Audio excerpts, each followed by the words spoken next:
मंतशा आवाज आ रही है? इसे। देखिए, मैं ये बता रहा था। जो आपने ये म्यू 1 2 लिखा है ना, बेसिकली आप लिखते हैं इस तरीके से कि जब 2 से 1 में लाइट जा रही हो, तो लिखने का तरीका होता है म्यू 1 अपॉन म्यू 2। और लाइट 1 से 2 में जा रही है, तो लिखते हैं म्यू 2 अपॉन म्यू 1। है ना? तो इस चीज में कंफ्यूज मत होइएगा। ये जो आपने लिखा है ना, ये लिखा है उल्टा। उल्टा मतलब आपका म्यू 1 ऊपर है, म्यू 2 नीचे है। यानी कि आपकी लाइट, यहाँ अगर आप देखोगे तो ये आपका 1 अपॉन म्यू बनेगा। ठीक है? तो 1 अपॉन म्यू हो जाएगा D अपॉन कैपिटल D। समझ रहे हैं मेरी बात से? तो आपको यहाँ पर निकालना होता है कैपिटल डी का, स्मॉल डी का वैल्यू, जो कि हो जाएगा कैपिटल D अपॉन म्यू। ये है हमारा रिलेटिव रिफ्रैक्टिव इंडेक्स।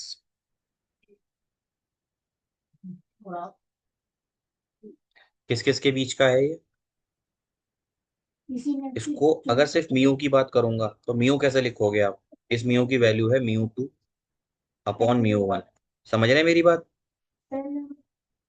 लाइट कहाँ से कहाँ जी। जाएगी?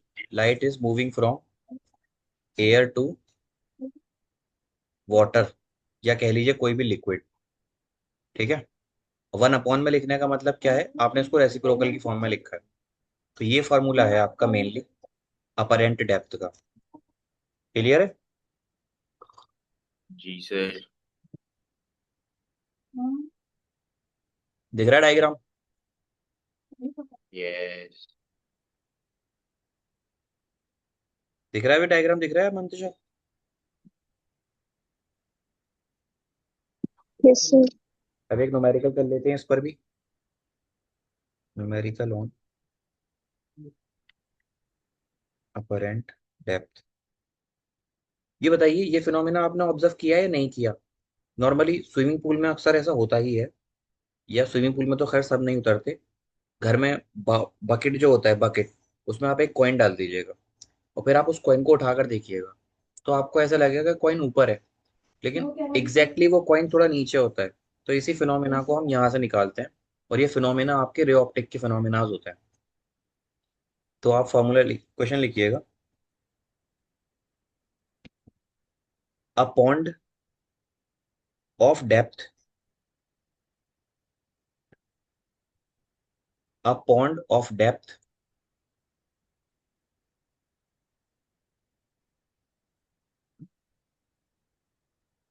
20 सेंटीमीटर।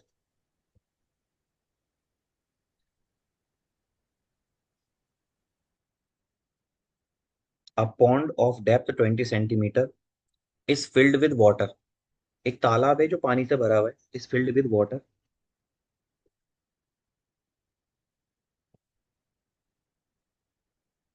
Having refractive index. यानी कि आपको रिफ्रैक्टिव इंडेक्स दे रखी है पॉन्ड की,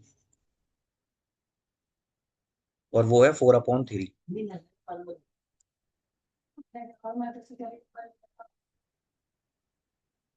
ठीक है? ये आपकी रियल डेप्थ है। रियल डेप्थ को किससे दिखाते हैं? कैपिटल डी से। Calculate the apparent depth of the tank. Calculate apparent depth of the tank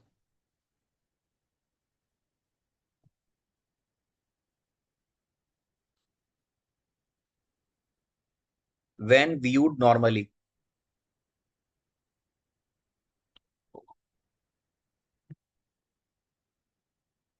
when viewed normally.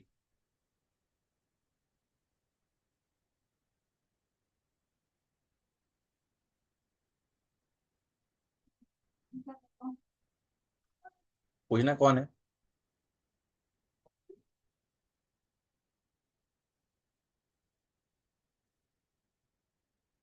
है कौन?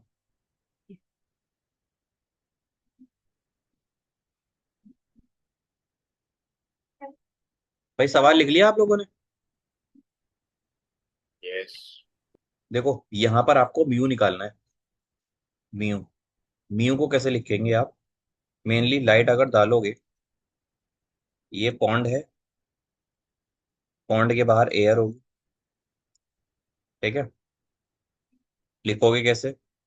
रिफ्रैक्टिव इंडेक्स अगर आपको लिखनी है, तो refractive index of pond upon refractive index of air. तो म्यू की यहाँ से वैल्यू निकाल लो आप। ये हो जाएगी 4/3, और सॉरी, 4/3।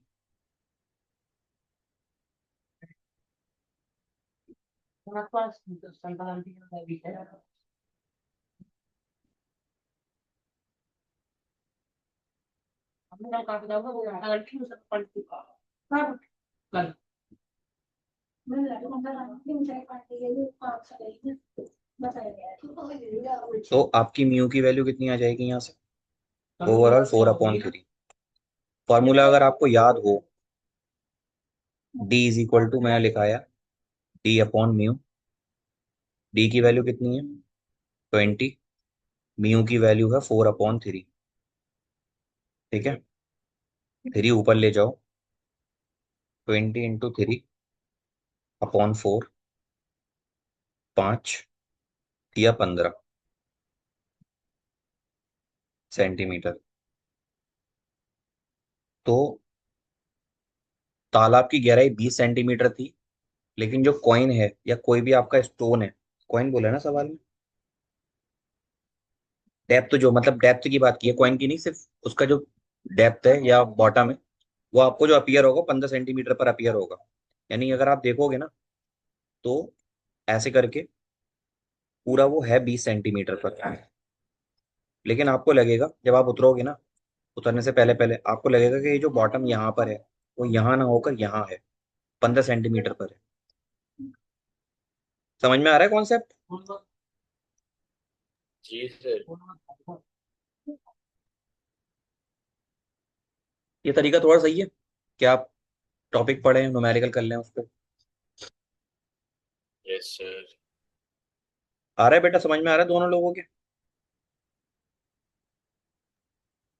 Yes sir. चलिए, नोट ऐसे को कर लीजिएगा, मैं आपको ये सेंड कर दूंगा। हम और सवाल करते हैं। अभी क्लास है रजा सर की आपकी? जी। हाँ, 1 मिनट रुकिए बस।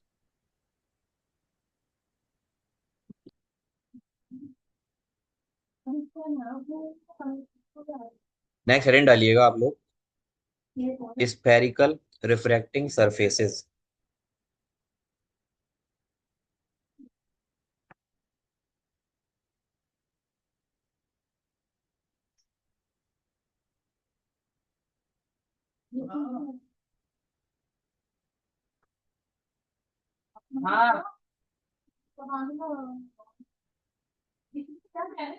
Spherical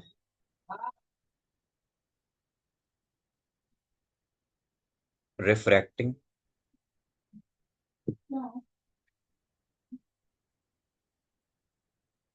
surfaces. इस टॉपिक को पहुंचने से पहले आप इस टॉपिक का ना इंग्लिश को पढ़िए, क्या कह रहा है, सिर्फ और सिर्फ। जैसे आपने मिरर पढ़े थे,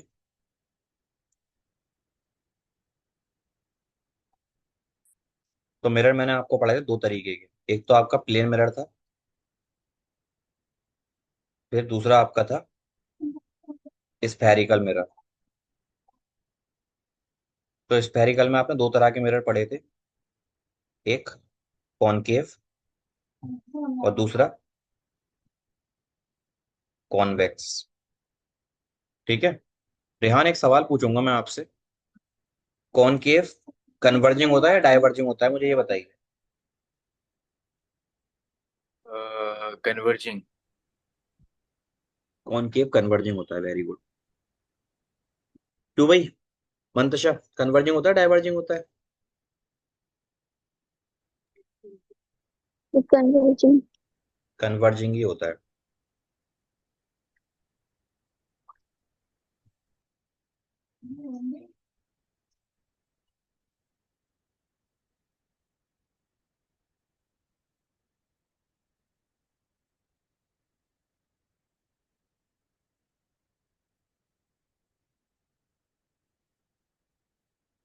यार ये काम क्यों नहीं करता है?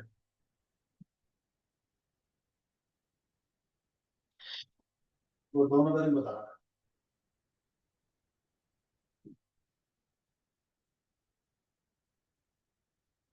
ये नीचे लिख देता हूँ मैं, ठीक है। कन्वर्जिंग होता है और ये डाइवर्जिंग होता है। लेकिन ये जितना भी मिरर होता है ना, ये सारा का सारा एक फिनोमेना पे काम करता है, उसे बोलते हैं रिफ्लेक्शन फिनोमेना।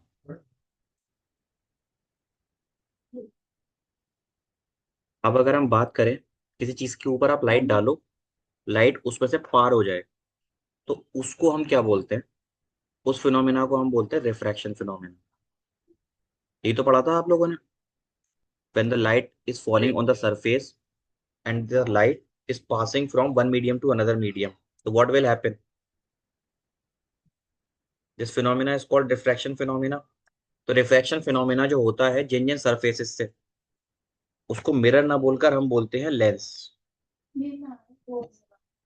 क्या बोलते हैं? लेंस। अब लेंस भी दो तरह के होते हैं आपके। एक तो होते हैं आपके प्लेन लेंस, और दूसरे होते हैं आपके स्फेरिकल लेंस। ठीक है। स्फेरिकल में भी दो तरह के होते हैं। एक होता है आपका कॉनकेव, और दूसरा होता है आपका कॉन्वेक्स। तो मुझे बताइए, कौन सा कन्वर्जिंग होगा और कौन सा डाइवर्जिंग होगा? कॉनकेव कन्वर्जिंग होता है। और कॉन्वेक्स डाइवर्जिंग होता है। ऐसा होना चाहिए, है ना? पर लेंस में नहीं होता। बिल्कुल नहीं होता। मंतशा क्या होता है बताइए, आप बताइए, आपने पढ़ा है इसको।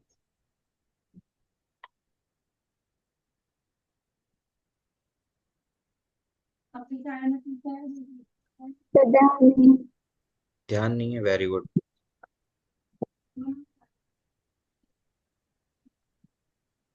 देखो इसमें उल्टा होता है।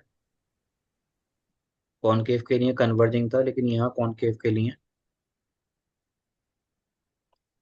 डाइवर्जिंग होता है, और कॉन्वेक्स के लिए कन्वर्जिंग होता है। नेचर। अब ये कन्वर्जिंग डाइवर्जिंग क्या होता है, ये मैं आपको बताता हूँ। एक काम आप कीजिए, क्योंकि ये ना, ये यहाँ पर अटक गई है चीज, और ये मैं इसको रिफ्रेश करूंगा तो ये चला जाएगा। ये सेव भी होगा नहीं यहाँ से, क्योंकि सेव का ऑप्शन नहीं आ रहा। मैं कोशिश करता हूँ सेव करने की इसको, अगर हो जाए तो अच्छी बात है। आपने न्यूमेरिकल लिखे थे, फार्मूले लिख लिए थे, ये दिख रहा है ना आपको? वाइट वाइट मुझे दिख रहा है या आपको भी दिख रहा है? फिर जी लिख लिया था। ये मुझे रिफ्रेश करना पड़ेगा, और रिफ्रेश करूंगा तो ये सब चला जाएगा। तो इसका आप स्क्रीनशॉट ले लेना जरा।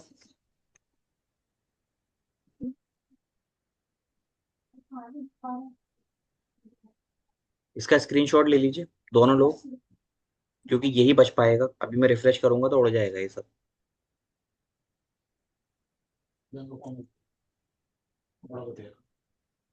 ले लिया?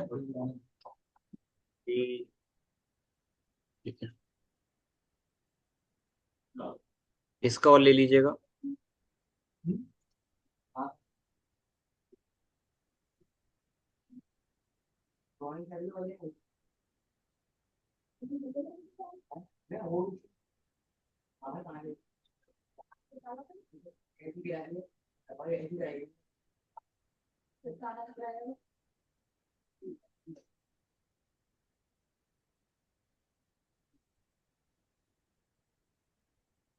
हेलो। जी ले लिया स्क्रीनशॉट, ले लिया?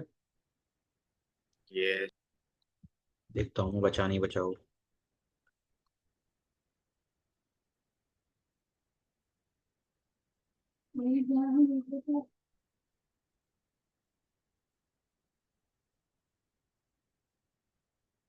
चलिए, ये तो बच गया डेटा पूरा आपका।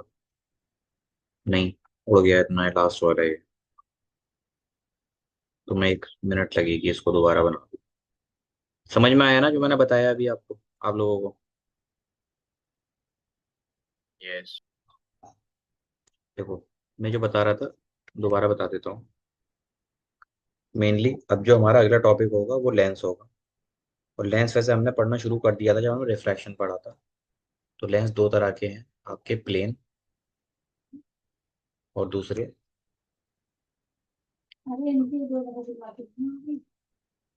स्फेरिकल। स्फेरिकल में दो तरह के, कॉनकेव और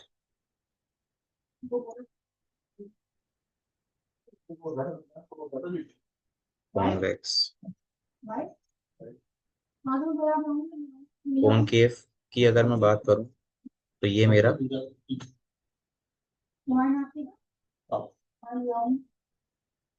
डाइवर्जिंग होगा और ये मेरा कन्वर्जिंग होगा। तो ये समझ में ऐसे नहीं आता कि क्या मैंने बोल दिया। इसको थोड़ा सा समझते हैं इसके डायग्राम बना करके। कॉनकेव अगर आप देखोगे ना, तो कॉनकेव दिखने में लेंस तो बेसिकली ऐसा होता है। अब ये डिपेंड करता है कि आप लाइट किधर से डाल रहे हो उसके ऊपर। अगर आप लाइट ऐसे डालोगे या लाइट आप ऐसे डालोगे, ये डिपेंड करता है कि ये कॉनकेव बनेगा या कॉन्वेक्स बनेगा। मेनली क्या होगा कि जो कॉनकेव लेंस है ना आपका, इसको मैं हटा देता हूँ, उसकी पहचान रे फॉल किस तरीके से कर रही है इससे होती है। तो आपका कॉनकेव इस तरह से है और कॉन्वेक्स इस तरह से है दोनों एक जैसे ही, क्योंकि इसमें पॉलिश नहीं होती है। लेकिन अगर इसके अंदर वाले पार्ट पर ऐसे करके कर्वेचर वाला जो हिस्सा है ना, उस कर्वेचर वाले पर अगर आप लाइट फॉल करोगे तो ये आप मानो उल्टा बना दिया मैंने। देखो, लेंस जो कॉनकेव कॉन्वेक्स होते हैं ना, मैं दिखाता हूँ कैसे होते हैं। कॉनकेव लेंस होता है इस तरीके का,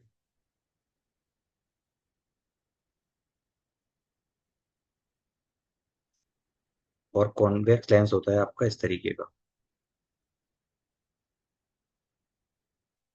लेकिन इसमें ना एक फ्लॉ है। ये आपने क्लास 10th में पढ़ा होगा कि ये कॉनकेव लेंस है और ये कॉन्वेक्स लेंस है। इसमें फिर आप लाइट ऐसे करके डालते होगे, तो लाइट आने के बाद में यहाँ से डाइवर्ज, ऐसे आई डाइवर्ज हो गई। इसमें आप ऐसे करके लाइट डालते होगे। कुछ पढ़ा है ऐसा कभी 10th क्लास में या कभी कहीं पर? जी पढ़ा है। Yes sir. तो ये आपने जो लेंस पढ़ा है ना, ये बेसिकली कॉनकेव कॉन्वेक्स लेंसेज नहीं होते हैं। ये कॉम्बिनेशन ऑफ टू लेंसेज हैं। यहाँ पर आपको लग जरूर रहा होगा कि ये कॉनकेव हो रहा है, लेकिन ये बेसिकली ऐसे काम करता ही नहीं। कैसे काम करता है? ये होती है सरफेस आपकी, कॉनकेव कॉन्वेक्स की सरफेसेस होती हैं। सरफेसेस किस तरीके से काम करती हैं हम उसकी बात कर लेते हैं।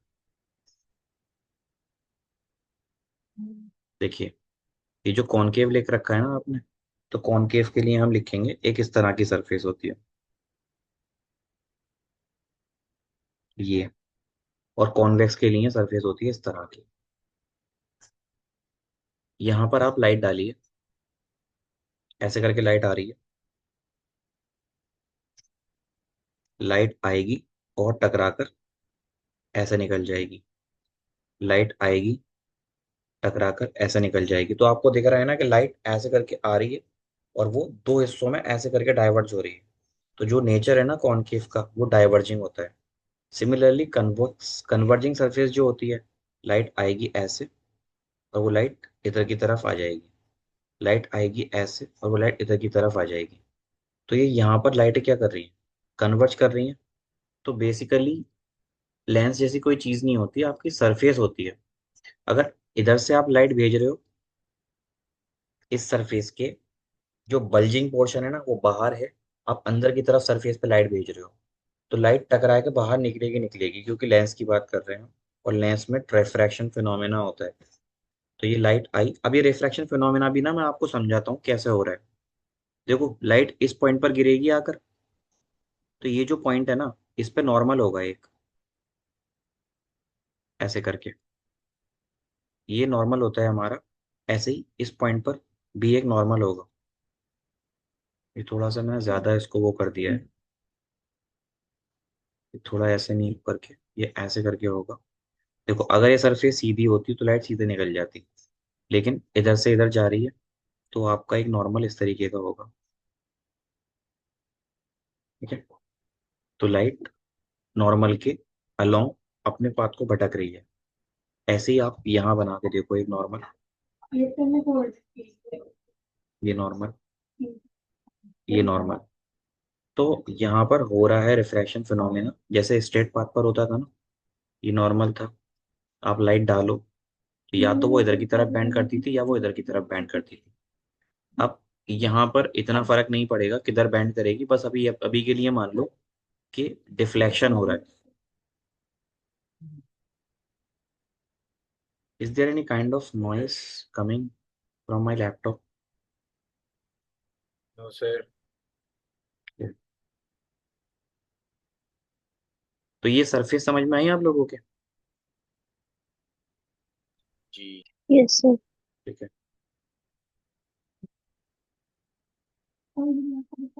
मैं आपको थोड़ी सी थ्योरी भेजूंगा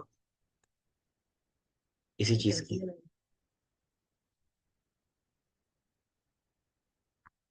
कि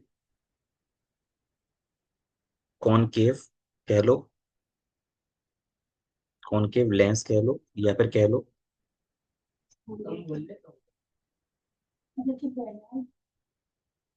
डाइवर्जिंग लेंस कह लो। इसकी थ्योरी पढ़नी है और लिखनी है अपनी कॉपी में। इसके अलावा मैं आपको दूसरा भेजूंगा, कॉन्वेक्स लेंस। कॉन्वेक्स लेंस कैसा होता है? कन्वर्जिंग होता है। देखो जितनी ज्यादा क्लैरिटी आपको चीजों को लेकर के होगी ना, जैसे कि आपके ये जो मैं ट्रीज बनवाता हूँ, ये ट्री काफी इंपॉर्टेंट है। जैसे मैंने मिरर बनवाया, मिरर के मैंने दो ट्री बनवाए, कॉनकेव, कॉन्वेक्स। ठीक है, मिरर के केस में जो कॉनकेव मिरर होता है वो आपका कन्वर्ज करता है, और जो कॉन्वेक्स मिरर होता है वो आपका डाइवर्ज करता है। इसी तरह आपको ये लेंस के लिए पता होना चाहिए, लेंस की दो कैटेगरी, कॉनकेव, कॉन्वेक्स, ये डाइवर्ज और ये कन्वर्ज। ठीक है ना? अब देखो, जो आप लेंस बनाते हो जिसको आप कॉनकेव बोलते हो, वो बेसिकली कॉनकेव नहीं होता। उसके दो हिस्से होते हैं। एक हिस्सा होता है इधर वाला जो कि कॉनकेव होता है, और इधर वाला होता है कॉन्वेक्स। तो ऐसे लेंस को हम बोलते हैं कॉम्बिनेशन ऑफ लेंस, या फिर कॉनकेवो कॉन्वेक्स। इसी तरह एक लेंस होता है आपका ऐसा करके, तो इसके बीच में से लाइन खींच दो, ये कॉन्वेक्स सरफेस है क्योंकि ये कन्वर्ज करेगी, ये कॉनकेव सरफेस है। तो कॉन्वेक्स सरफेस क्या करती है? कॉनकेव, और पहले कॉन्वेक्स से फिर कॉनकेव है तो इसको लिखेंगे आप कॉन्वेक्सो कॉनकेव। क्लियर है? G. ये इसकी थ्योरी हो गई। ये थ्योरी मैंने क्यों पढ़ाई है ना, आपको समझाने के लिए, क्योंकि हम आगे लेंस मेकर फॉर्मूले की तरफ जाएंगे। तो लेंस किस तरीके से बनते हैं, और वहां पर जो हम फॉर्मूला लिखते हैं ना, ये वाला 1/f = 1/v - 1/u, इसकी तरफ जाएंगे। तो ये लेंस मेकर फॉर्मूला आपके तभी समझ में आएगा जब आप रे को भेजोगे, तो रे यहाँ पर कन्वर्ट क्यों कर रही है, वहां पर डाइवर्ट क्यों कर रही है, नॉर्मल से अवे क्यों जा रही है, नॉर्मल की तरफ क्यों जा रही है। ये बहुत जरूरी है समझना। देखो कैसे, एक छोटी सी एग्जांपल लेके समझाता हूँ। सिर्फ एग्जाम्पल के तौर पर है, इसको आप नोट्स में मत लिखिएगा। ये मान लो,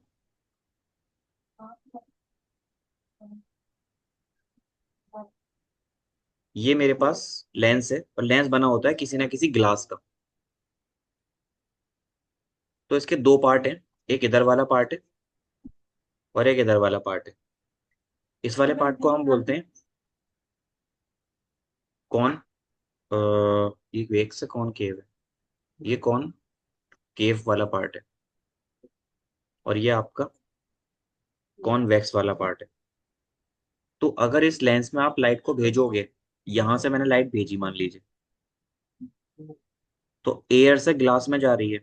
इसका जो नॉर्मल होगा ना वो ऐसे करके होगा। जब लाइट एयर से ग्लास में जाती है तो लाइट रेयर से डेंसर मीडियम में जा रही है। तो लाइट सीधे ना जा करके क्या करेगी, टुवर्ड दी नॉर्मल बैंड कर जाएगी। लाइट को जाना सीधे चाहिए था, बिल्कुल सीधे जाना चाहिए था, सीधे ना जाकर लाइट क्या करेगी, बैंड कर जाएगी। ऐसे करके बैंड कर जाएगी। तो ये बैंडिंग क्यों हो रही है समझ में आ रहा है आपके? ऐसे अपने आप से डाइवर्ज नहीं हो रहा है। ये फिनोमेना है refraction phenomena. When the light is moving from rare medium to denser medium, rare medium to denser medium, what will happen, the light is bending toward the normal. ठीक है। अब ये दिख रहा है आपको, ये यहाँ पे क्या होगा, लाइट, इसको भूल जाओ आधे वाले पोर्शन को, यहां से देखो इसके बाद से, मान लो ये लाइट आ रही है, अब लाइट ग्लास से एयर में जाएगी। तो ये जो है ना, इसका नॉर्मल ऐसे करके होगा यहाँ कहीं। लाइट सीधे जानी चाहिए थी, लेकिन जब आप डेंसर से रेयर में जाते हो तो लाइट नॉर्मल की तरफ बैंड कर जाती है। नॉर्मल की तरफ जाएगी, नॉर्मल से अवे जाएगी, नॉर्मल से अवे। नॉर्मल से अवे जाएगी। तो नॉर्मल ये है हमारा, लाइट को नॉर्मल से अवे जाना है तो और इधर चली जाएगी। तो बेसिकली आपको यहाँ पर एक लार्ज और ह्यूज डाइवर्जन नजर आएगा। समझ रहे हैं मेरी बात? जी। इस फिनोमेना को हम जब डेरिवेशन करेंगे तो एक एक करके अप्लाई करेंगे। यहाँ तक क्लियर है ना चीजें? यस।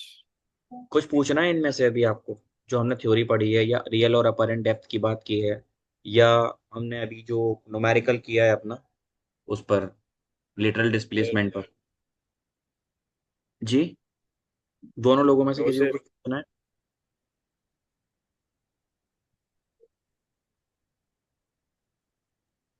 मुझे ठीक है, तो आज हम इतना ही रखेंगे। आप लोग 7.5 प्लीज कर लीजिएगा, और कल मॉर्निंग में तो आप स्कूल जाएंगे। ठीक है, ठीक है, हम इतना ही रखते हैं आज। आप लोग लीव कर सकते हैं। Thank you. अस्सलाम वालेकुम सर। वालेकुम अस्सलाम।